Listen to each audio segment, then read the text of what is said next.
하나님 말씀 같이 읽겠습니다. 구약 성경 느헤미야서 2장 1절에서 11절까지의 말씀입니다. 느헤미야서 2장 1절에서 11절입니다. 함께 읽겠습니다. 아닥사스다 왕 제20년 니산월에 왕 앞에 포도주가 있기로 내가 그 포도주를 왕에게 드렸는데 이전에는 내가 왕 앞에서 수심이 없었더니 왕이 내게 이르시되 내가 병이 없거늘 어찌하여 얼굴에 수심이 있느냐 이는 필연 내 마음에 근심이 있음이로다 하더라. 그때 내가 크게 두려워하여 왕께 대답하되 왕은 만세수를 하옵소서. 내 조상들의 묘실이 있는 성읍이 이제까지 황폐하고 성문이 불탔사오니 내가 어찌 얼굴에 수심이 없사오리이까 하니 왕이 내게 이르시되 그러면 내가 무엇을 원하느냐 하시기로 내가 곧 하늘의 하나님께 묵도하고 왕에게 이르되 왕인 만일 좋게 여기시고 종이 왕의 목전에서 은혜를 얻었사오면 나를 유다 왕 나의 조상들의 묘실이 있는 성읍에 보내어 그 성을 건축하게 하옵소서 하였는데 그때 왕후도 왕 곁에 앉아 있었더라.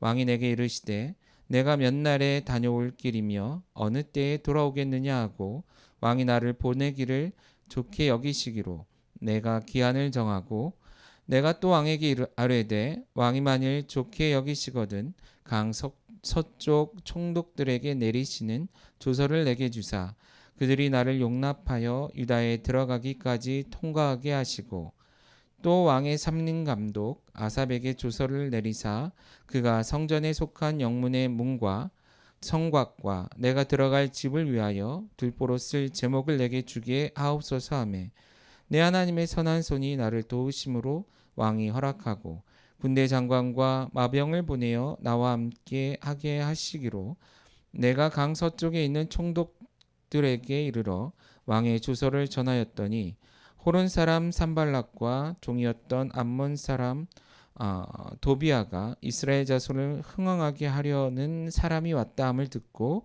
심히 근심하더라. 아멘. 지난 한 주간도 평안하셨습니까? 또 금방 한 주가 지난 것 같습니다. 저도 저 나름대로 의미 있는 시간들을 만들어 가려고 많이 노력을 했던 것 같고요. 그리고 지난주에도 그전주에도 계속 말씀드린 것처럼 어떻게 하면 우리가 더 하나님께 영광이 되어지는 교회로 그런 사역자들로 세워질 수 있을까 그런 고민을 하며 보냈던 한 주간이기도 한 것 같습니다. 그러다가 어느 날 조금 일찍 집에 들어가서 TV를 틀었는데요.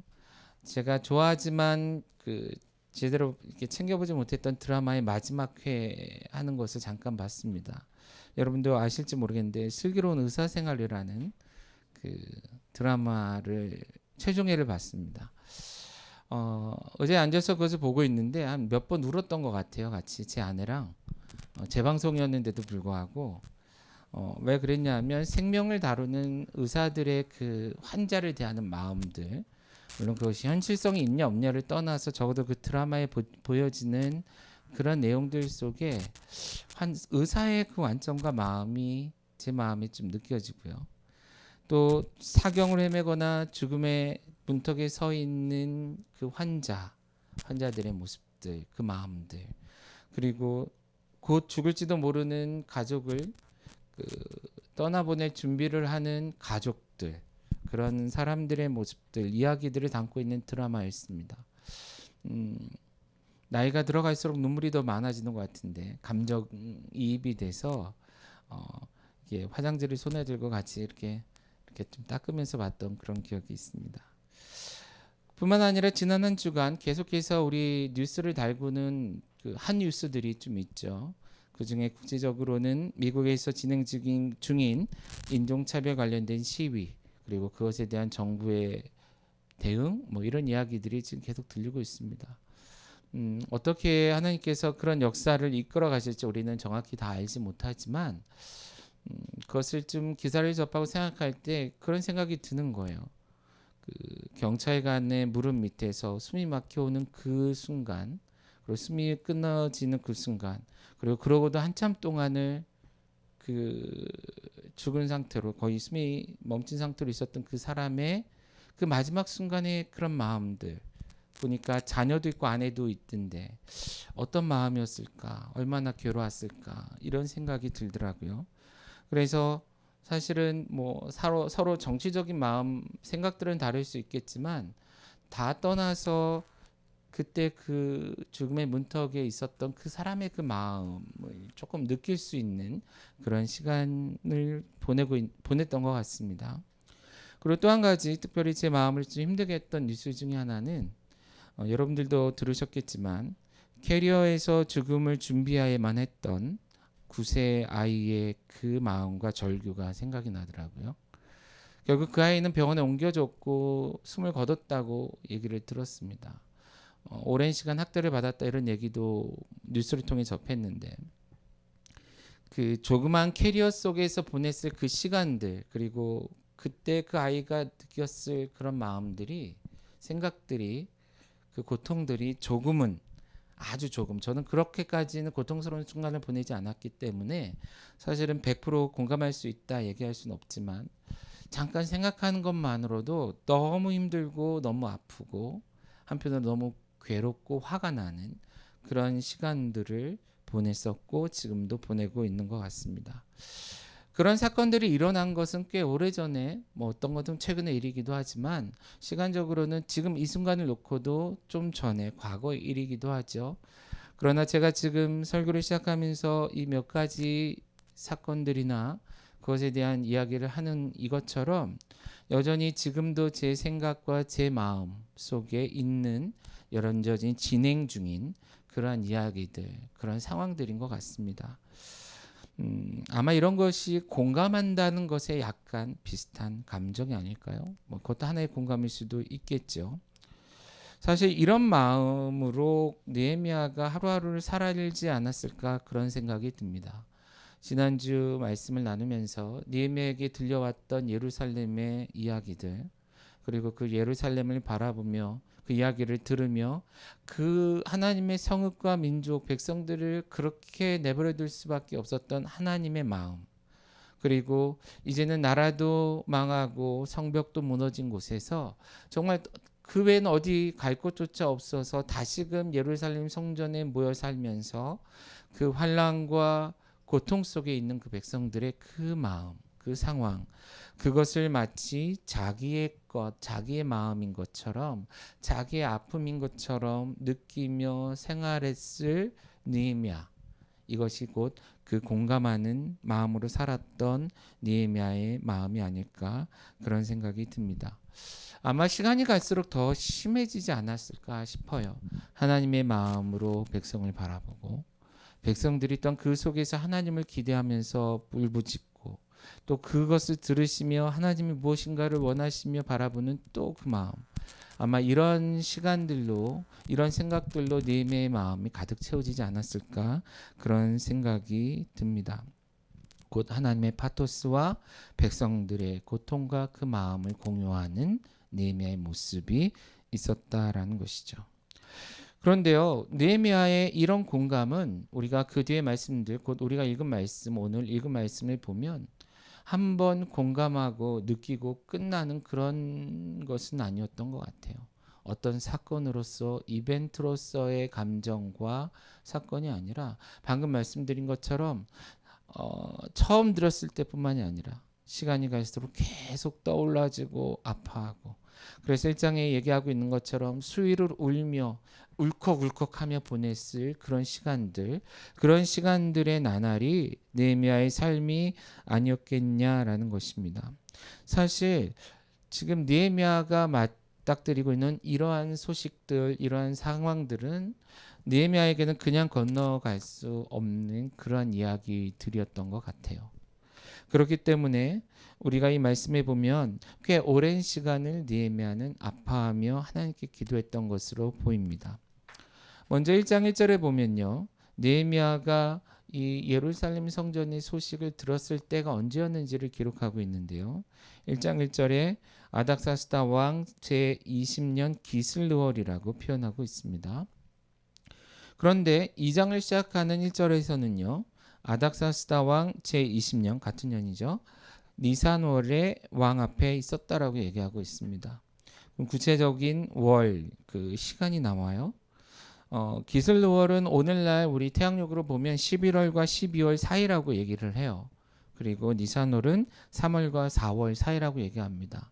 물론 정확한 날짜는 우리가 알 수 없지만 약 4개월에 가까운 시간 동안 느헤미야는 이 생각, 이 마음을 품고 때로는 울고 때로는 하나님 앞에 기도하며 그가 보냈을 것이다 라는 것입니다. 실제 그 뒤에 2장에 있었던 많은 일들은 그가 그러한 삶을 살아냈고 그런 기도의 시간들이 보냈음을 잘 보여주고 있다라는 것이에요. 실제 1장 11절인가요? 예, 11절에서 느헤미야는 자신이 하나님께 기도했던 그 기도의 마지막을 하나님, 내가 하나님의 이 사람 앞에서 하나님의 은혜를 잊게 하십시오. 곧 이 사람을 통해 하나님의 은혜를 경험하게 하십시오. 더 나아가 이 사람을 통해 은혜를 잊게 하십시오라고 기도하는 그런 모습을 보게 돼요. 그런데 이 장의 중간중간 나오는 표현은 결국 이 모든 사건이 하나님의 은혜로 그래서 이 사람 앞에서 이루어진 일이구나라고 고백하고 있다라는 거예요. 먼저는 2장 1절에서 왕 앞에서 자기가 서 있는데 이 일이 일어났다라고 고백하고 있고 2장 5절에서는 종이 왕의 목전에서 은혜를 얻었사오면 이라고 이렇게 표현하면서 결국은 이 모든 것들이 그가 그동안 하나님 앞에 해왔던 기도의 응답임을 고백하고 있다라는 것입니다. 지난주에도 여러분들에게 강조해서 얘기했지만 사실 이렇게 한계 상황들, 우리의 마음을 힘들게 하고 우리의 힘으로 뭔가 극복할 수 없는 큰 문제들 앞에 섰을 때에, 그리고 물론 앞에 제가 처음에 언급한 드라마 얘기는 그냥 제 마음이 울컥했을 만한 하나의 좋아하는 드라마지만 사실 두 가지 그 뒤에 언급했던 두 사건은 너무 마음이 힘들고 무거운데 제 혼자임으로, 우리 혼자임으로는 무엇을 해내기엔 너무 큰 그런 사건들이었다라는 거예요. 인종차별과 죽음의 문제, 아동학대와 죽음의 문제. 자, 이런 상황 앞에서 우리는 어떻게 해야 하는가? 아까 말씀드린 것처럼 느헤미야처럼 하나님의 마음과 백성들의 마음에 공감하면서 우리 역시도 이제는 그런 마음으로 오랫동안 기도해야 되지 않을까라는 것입니다. 물론 이 또한 시간이 지나면 지나갈 것이고 잊혀질 것입니다. 물론 코로나19로 인해서 많은 어려움과 사건들이 발생하지만 아마도 10년, 20년이 지나면 또다시 오래전에 이런 일이 있었다라고 추억할 만한 사건 중에 하나일 뿐이다라는 거예요. 그러나 그런 하나의 사건으로 치부하지 말고 때로는 어떤 일들은 그것 가운데서 하나님의 마음 그리고 그것 속에서 아파하고 있는 누구로 인해서 우리가 쉽게 잊어버리거나 뭐 시간 지나면 해결되겠지 하고 외면하는 것이 아니라 나의 문제로 생각하고 하나님께 기도하며 부르짖어야 될 만한 일이 있다라는 것이죠. 바로 그것이 오늘날 우리에게 필요하지 않냐라는 것입니다. 이런 사회적인 문제들 말고도요, 여러분 주위에도 이런 일들이 있지 않을까요? 여러분 개인에게도, 또한 여러분 가정 안에도, 그리고 여러분들이 생활하고 있는 삶의 터전 안에서도 수없이 많은 사람들이 어려움 속에 살아가고 있지 않을까요? 그리고 그들 하나하나를 바라보시는 하나님의 그 마음을 생각할 때에 정말 하나님 뭔가를 하고 싶어 하신다라는 그런 확신을 줄 만한 그러한 일들이 있지 않겠냐라는 거예요. 그것 앞에서 우리는 때로는 너무 무기력하게 혹은 무책임하게 반응하고 있지 않냐라는 것이죠. 그러나 느헤미야가 했던 것처럼 그는 하나님의 응답이 이루어질 때까지 끊임없이 이것을 마음에 품고 기도했던 것처럼 우리도 기도해야 한다라는 것입니다. 많은 사람들이 기도를 소극적인 사역이라고, 소극적인 일이라고 생각한다고 지난주에도 언급을 했습니다. 그러나 그리스도인에게 있어서 가장 강력한 무기는 곧 기도가 아닐까요? 왜냐하면 우리가 할 수 있는 일은 너무나 작고 우리를 통해 일어날 수 있는 일의 결과들은 너무나 작지만 하나님께서 우리를 통해 어떤 일들을 시작하실 때에 하나님을 통해 이루어지는 그 일들은 너무나 크고 위대하기 때문입니다. 그렇기 때문에 그 모든 것들이 가능하게 하는 기도는 어떤 면에서 그리스도인이 할 수 있는 최소한의 가장 약한 사역 일이 아니라 기독교인이 할 수 있는, 그리스도인이 할 수 있는 가장 강력하고도 최선의, 또한 최고의 사역이 아니겠냐라는 것입니다. 우리 역시도 그런 기도를 할 수 있었으면 좋겠습니다. 느헤미야는 정말 그렇게 기도했어요. 말씀드린 것처럼 그렇기 때문에 하나님께서 어떤 기회를 주셨을 때에 이것이 하나님의 기도의 응답이라는 것을 그는 확신했다라는 거예요. 예를 들어서 2장 4절에 보면 왕이 느헤미야에게 이렇게 물어요. 내가 무엇을 원하느냐? 그런데 이 질문을 느헤미야는 하나님이 그동안 내가 하나님께 기도했던 그것에 대한 응답으로서 이 사람을 통해 내게 질문하시는구나. 마치 예수님께서 병자들과 귀신 들린 사람들, 또한 예수님이 필요로 하는 사람들 앞에 섰을 때에 내가 너를 위해 무엇을 해주기를 원하느냐 했을 때 그가 보기를 원합니다. 걷기를 원합니다. 낫기를 원합니다. 그렇게 얘기했던 것처럼 이렇게 하나님께서 직접 찾아오셔서 말씀하신 것으로 인식하고 인정했다라는 거예요. 그렇기 때문에 왕의 그 질문 앞에서 본인이 그동안 생각하고 준비했던 것을 이야기하기에 앞서서 2장 4절에 무엇을 합니까? 내가 곧 하늘의 하나님께 묵도했다라는 것은 소리내지 않고 기도했다라는 것인데 영어 성경을 보면 그냥 기도했다라고 표현하고 있습니다. 그 찰나의 순간조차도 하나님께 기도하고 대답하는, 어떻게 이것이 가능하죠? 왜냐하면 그는 이것을 위해 끊임없이 기도해오고 기도했기 때문에 바로 그 찰나의 순간조차도 잊지 않고 하나님께 기도할 수 있었다라는 거예요. 뿐만 아니라 2장 8절 말씀해 보시면 내 하나님의 선한 손이 나를 도우심으로, 자, 왕을 통해 이루어진 모든 일들은 결과적으로 하나님의 선한 손이 도우신 것이다라고 그가 고백합니다. 다른 말로 얘기하면 내가 그렇게 하나님의 마음을 품고 기도하며 기도했더니 하나님께서 이 기도를 잊지 아니하시고 하나님의 때 하나님의 방법으로 역사하셨다라는 고백이다라는 거예요. 기도의 응답이 이루어졌다라는 것입니다. 바로 이러한 기도, 마음을 주셨을 때 잊어버리지 않고 외면하지 않고 도망가지 않고 그것을 붙들고 하나님, 이것 가운데 하나님의 뜻이 이루어지길 원합니다 하며 부르짖는 이러한 기도가 필요한 것이고, 그런 기도를 해왔던 느헤미야는 결국 하나님의 뜻을 이루는 삶을 살아낼 수 있었다라는 것입니다.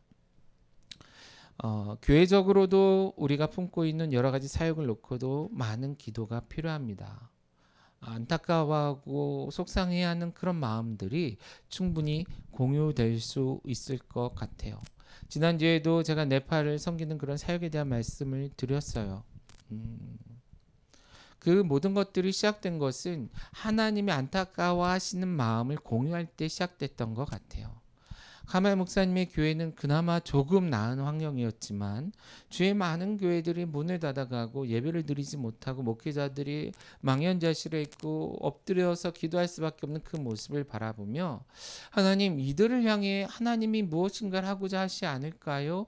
하는 마음으로 본인이 할 수 있는 최선을 행하며 그것을 위해 기도하는 그곳에 하나님께서 그 기도의 응답으로서 우리와 함께 섬길 수 있는 기회를 주셨다라는 것이죠. 저 역시도 그 대화 속에서 그 마음을 느꼈을 뿐만 아니라 그 네팔 교회를 향한 하나님의 마음을 공감했기 때문에 함께 기도하며 무엇인가를 시도했다라는 것입니다. 그랬기 때문에 사실은 우리가 기대한 것보다도 훨씬 크고 놀라운 일이 시작되고 이루어지고 있다라는 거예요. 제가 잠깐 언급했는지 모르지만 사실 저희들의 꿈은 되게 소박했거든요. 10가정의 목회자의 가정에 1인 한 가정당 3만 원씩 30만 원은 모금합시다 라는 것이 우리의 목표였어요. 그런데 하나님께서는 그들 향한 그 마음으로 그곳을 향해 일하시사 그곳에 있는 60가정, 가난하고 어려움 속에 있는 네팔 가정을 섬길 수 있는 재정을 준비해 주셨고, 그곳에 있는 60명가량의 아이들을 섬길 수 있는 과자나 이런 이 쓴 세상 속에 조금 달달함을 느낄 수 있는 그런 작은 선물 나눔을, 특별히 네팔 사역은 지난 여름 우리 진심 사역으로 어린 사역 캠프를 했던 지역이기도 해요.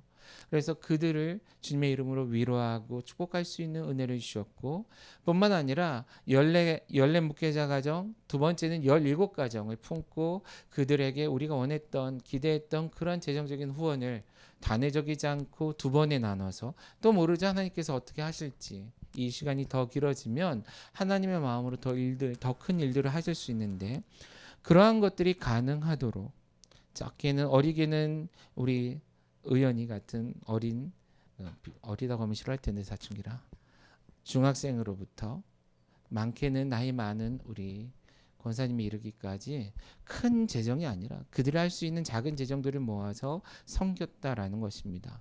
어찌 보면 돈도 있고 상황에 대해서 할 수 있는 일일 수도 있겠지만, 다르게 본다면 그 하나님의 마음, 그리고 그들의 아픔을 공감했을 때, 공감하며 함께 기도하며 나아갔을 때 이루어진 하나님의 역사가 아니겠느냐라는 것입니다.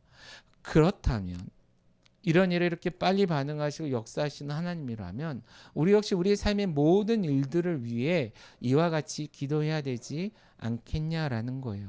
느헤미야가 기도했을 때 바로 응답되지 않고 그 응답은 4개월이 지나서 이루어졌습니다. 어떤 기도의 제목은 수십 년 뒤에도 이루어질 수 있어요.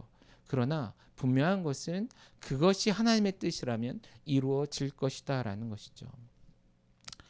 나중에 다시 여러분들에게도 하겠지만 지난주에 좋은 일이 한 가지 있었습니다. 저희 교회 사무실 또한 모임 예배 공간을 위해 사실 많이 기도했고 많이 고민했었죠. 더 잘 섬기고 더 많은 사역을 하고 싶은데 저희에게 주어진 환경이나 가진 재정이나 모든 것들이 한계가 있어서 마음껏 하지 못했던 그런 시간들이 있었습니다. 지금까지도.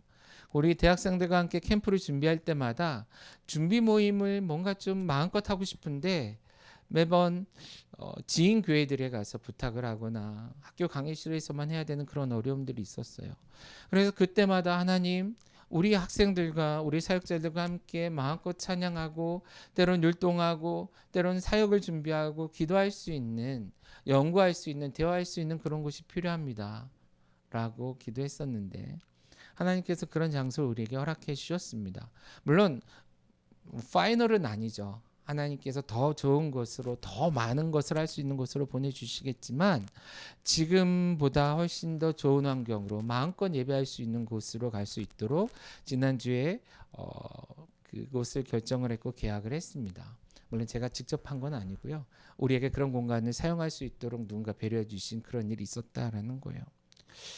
자, 생각해 보면 때가 돼서 이루어지는 일일 수도 있습니다. 그러나 오랜 시간 함께 마음을 품고 기도했기 때문에, 그리고 1차적으로는 제가 그 사역을 감당하고 있잖아요.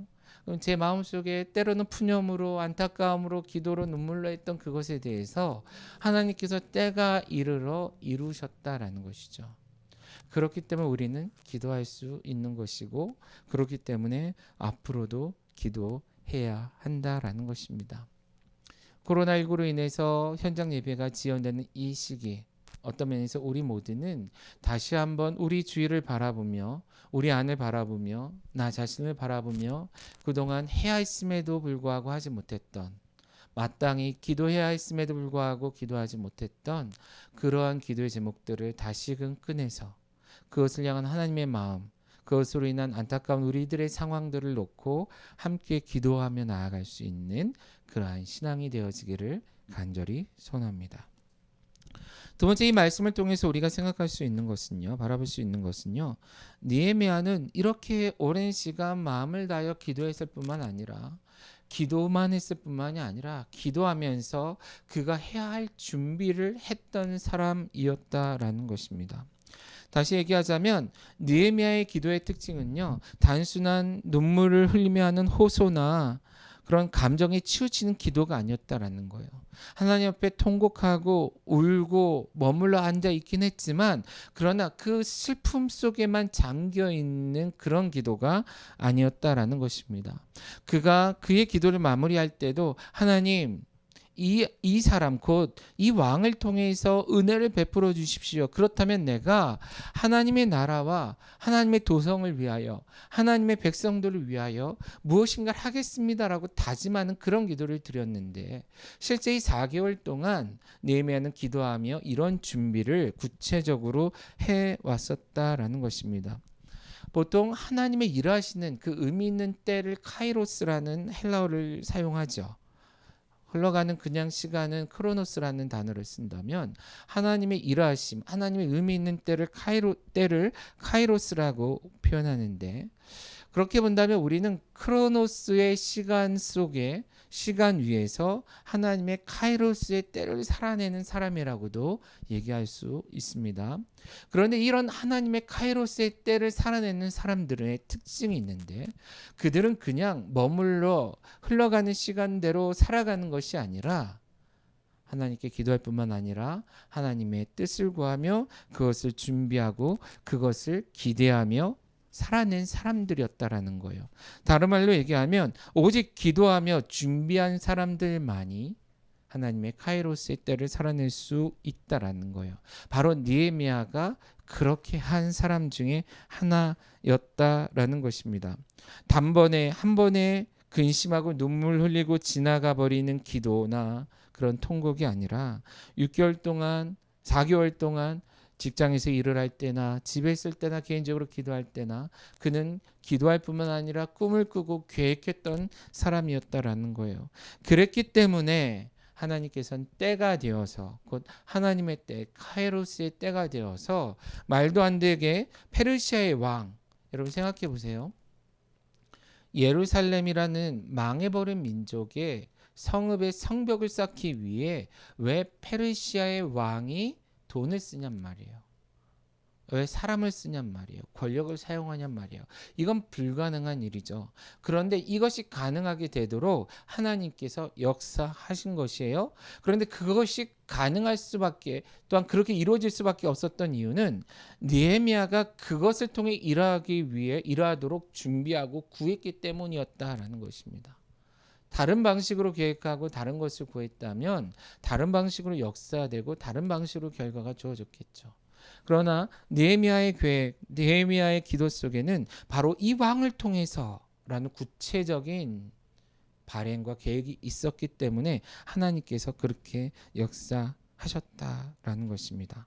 그래서 1장 11절에서 고백했던 것처럼 결국 이 모든 것들이 이 사람 앞에서 은혜를 얻게 하소서라는 그 기도의 응답으로서 주어진 결과였다라는 것이죠. 뿐만 아니라 그가 실제적으로 어떻게 준비했었는지를 그 왕과 나눈 대화를 통해서 우리가 볼 수 있습니다. 자, 사실은 이 사건이 이루어지기 전에 페르시아의 왕 아닥사스다는요 느헤미야가 무엇을 생각하는지 전혀 몰랐습니다. 오히려 그의 얼굴에 근심이 있는 것을 보고 깜짝 놀라서 물었던 거죠.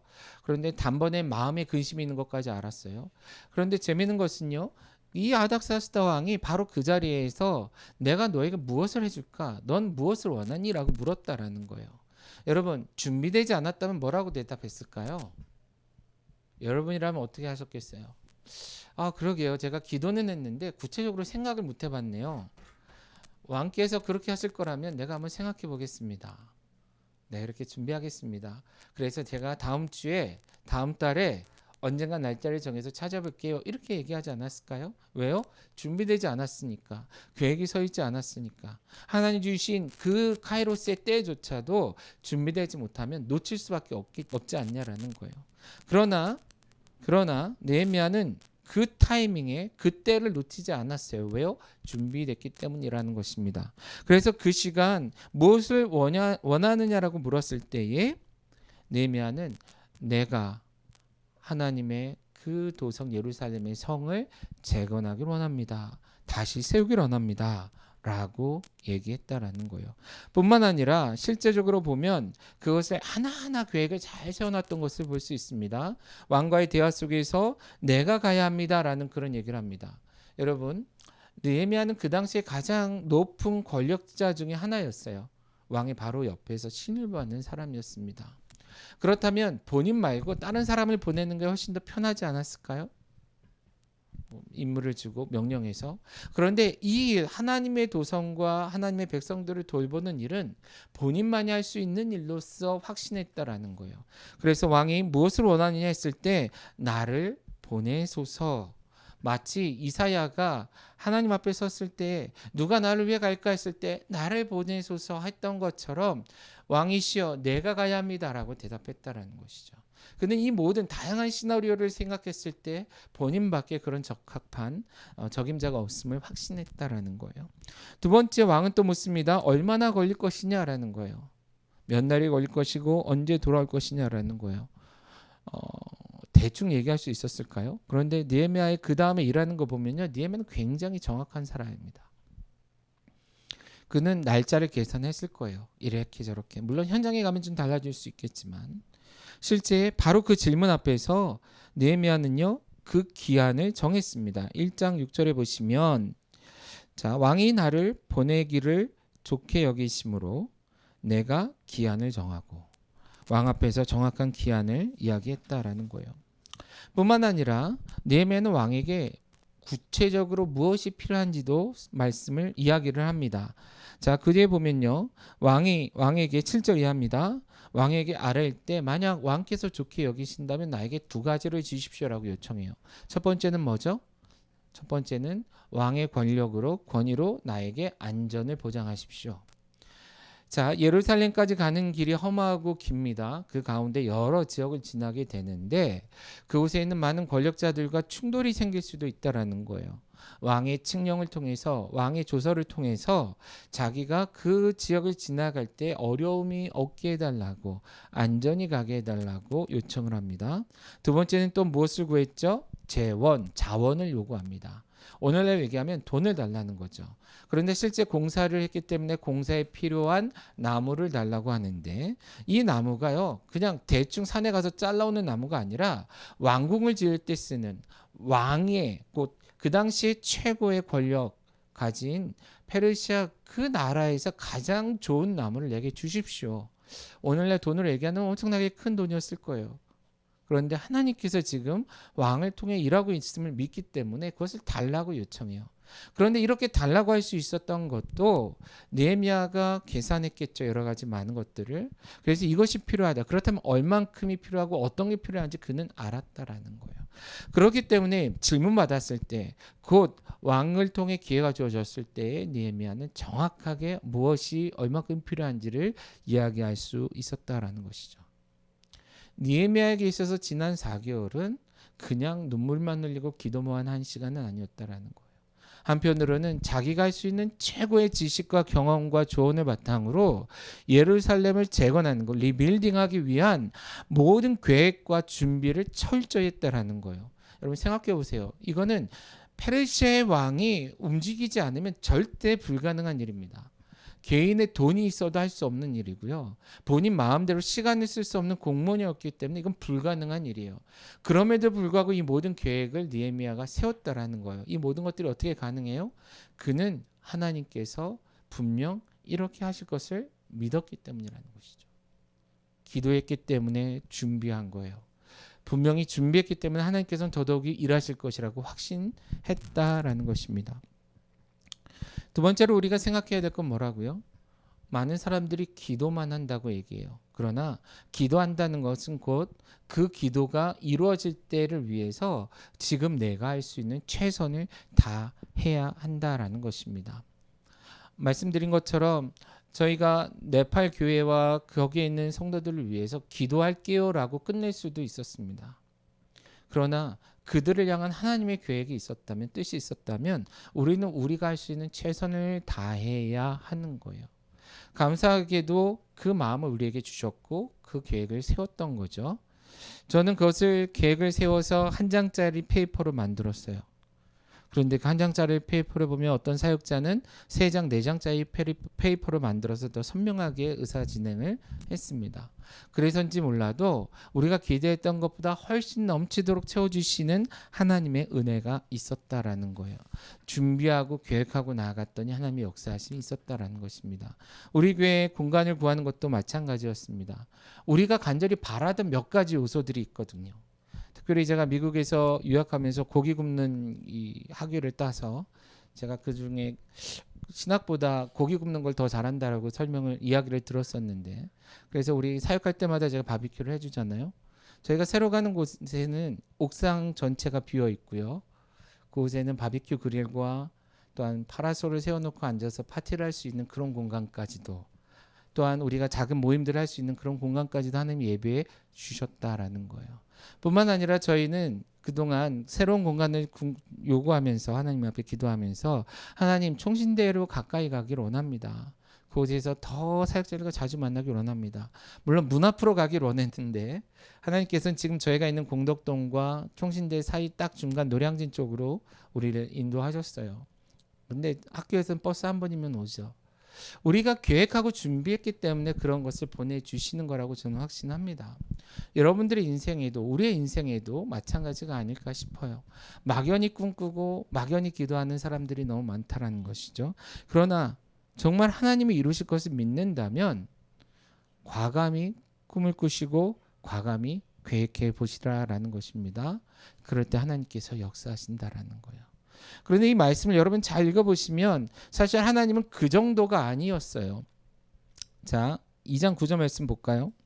2장 9절 말씀해 보시면 군대 장관과 마병을 보내어 나와 함께 하게 하시기로 라고 되어 있는데, 여기 NIV 성경이나 영어 성경에 있지만 빠져있는 표현 하나가 있습니다. 뭐냐면요,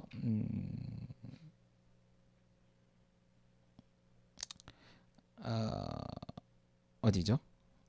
예, 9절. 이 부분에 보면 올소라는 표현이 빠져 있어요. 조금 길어졌는데 죄송해요. 왕이 심지어 그 군대 장관과 마병까지도 보냈다라는 거예요. 자, 안전을 요구했지만 이것은 왕에게 요구할 때 조서 정도만 기대했어요. 그런데 왕은 조서뿐만이 아니라 그 느헤미야 일행을 호위할 수 있는 군대 장관과 또한 누구요? 마병, 기병대를 보냈다라는 거예요. 그 당시로는 가장 강한 군대를 보냈다라는 것입니다. 그래서 느헤미야가 만나게 될 어떤 위험으로부터도 보호받을 수 있도록 행동했다라는 것이죠. 자, 이것을 무엇을 얘기합니까? 결국 우리가 믿음을 가지고 기도하며 하나님의 일을 계획하며 나아갈 때에 하나님께서는 우리가 기대했던 것보다 더 큰 은혜로 부어 주신다라는 것이에요. 하나님의 은혜, 더하시는 은혜, 이 은혜는 어떤 자만이 누릴 수 있다고요? 믿음으로 준비된 자만이 누릴 수 있는 일이었다라는 것입니다. 아마도 여러분이 기도의 응답을 받아보신 살면서 신앙 안에서 그런 분들은 아마도 이것이 무슨 말인지 알 것입니다. 하나님은 늘 우리가 기대하고 생각한 것보다 그 이상으로 역사하시는 그러한 하나님이시다라는 거예요. 요즘에 일어나는 모든 일들, 특별히 우리가 사역하면서 경험하게 되는 많은 일들은 늘 우리가 기대하고 기대할 수 있었던 일들보다 더 좋고 큰 방식으로 하나님이 역사하셨다라는 것이죠. 그런 믿음을 가지고 아까 말씀드린 대로 과감히 기도하며 꿈을 꾸고 준비할 수 있는 우리가 되었으면 좋겠습니다. 자, 말씀을 마무리하면서 우리 잠깐 10절 말씀 좀 관심을 가졌으면 좋겠습니다. 우리가 10절 말씀을 간단히 읽고 넘어갈 수 있지만 사실 10절 말씀은요, 우리에게 많은 함축을 얘기해 주고 있는데, 첫 번째는요, 10절에서 산발락과 도비아가 이스라엘 자손을 흥황하게 하려 하는 사람이 왔다 함을 듣고 이게 근심했다, 혹은 혼란스러웠다, 화냈다, 이런 표현이거든요. 근데 이것은 뭘 얘기하냐면 느헤미야가 결국 어떻게 했다고요? 예루살렘에 도착했다라는 겁니다. 그 모든 자원을 가지고 사람들과 함께. 자, 불과 4개월 전만 해도 예루살렘 성벽이 재건될 수 있는 방법은 전혀 없었습니다. 굉장히 오랜 시간 동안에 황폐하게 버려졌던 땅이에요. 뒤에 내용도 보면 얼마나 황폐했는지를 설명해 주고 있어요.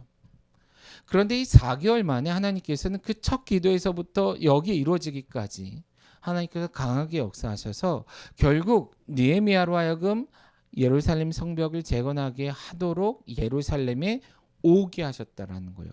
결국은 도착하게 하셨다라는 것이죠. 하나님의 일이 시작되도록 하게 하셨다라는 것입니다. 그 일을 시작하셨기 때문에 그 일을 완성하실 거라고 우리는 믿을 수 있는 것이죠. 느헤미야도 그러한 신앙과 믿음을 가지고 그 일을 이루었다라는 것입니다.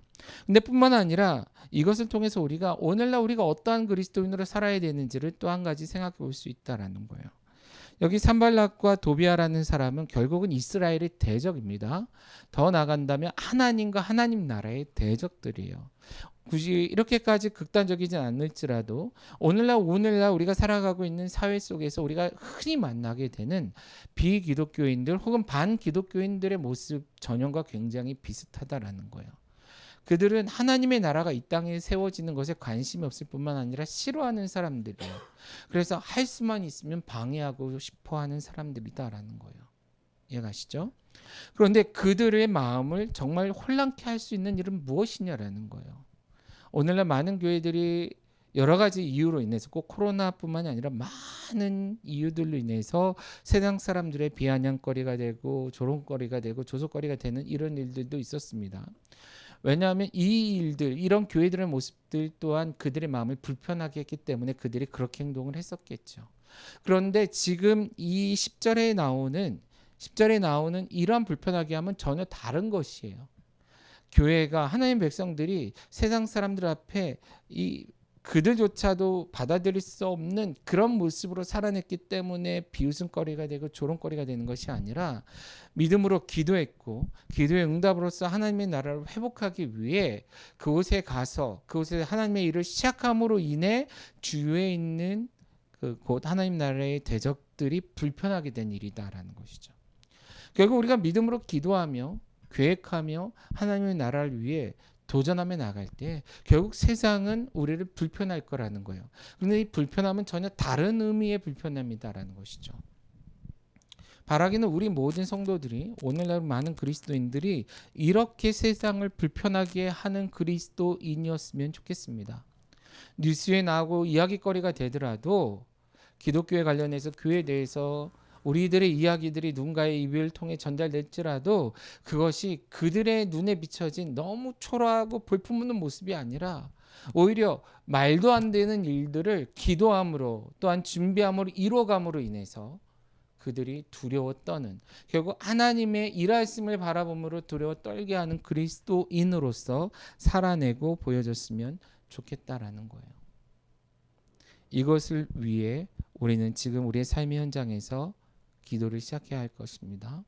그 기도를 하기 위해 이제는 우리의 눈을 열어 오늘날 이 세상을 바라보며 그들을 향한 하나님의 마음 그리고 하나님의 그 마음, 그 시선이 머물러 있는 그곳에서 일어나고 있는 그곳을 살아내고 있는 그들의 아픔과 그들의 마음을 공감하며 함께 기도할 수 있는 더 나아가 내게 주신 능력과 내게 주신 힘을 따라 그들을 섬겨갈 수 있는 그러한 그리스도인이 되어졌으면 좋겠습니다.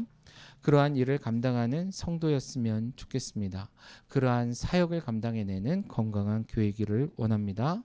이것을 위해 바로 코로나19로 인해서 현장 예배를 지금 드리든 못 드리든 상관없이 바로 오늘부터 그런 기도를 함께 해나갈 수 있기를 간절히 소원합니다.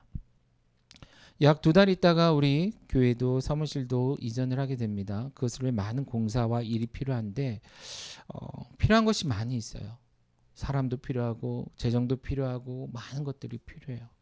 우리가 지금 가진 것으로는 너무 부족하지만 우리 또한 믿음으로 지금부터 함께 기도해 볼까요? 하나님이 어떻게 일하시는지 한번 다시 우리의 삶의 현장에서 교회를 통해서도 경험해 봤으면 좋겠습니다. 꼭 기도해 주시기를 부탁드리고 그런 부탁을 드리며 오늘 말씀을 마치겠습니다.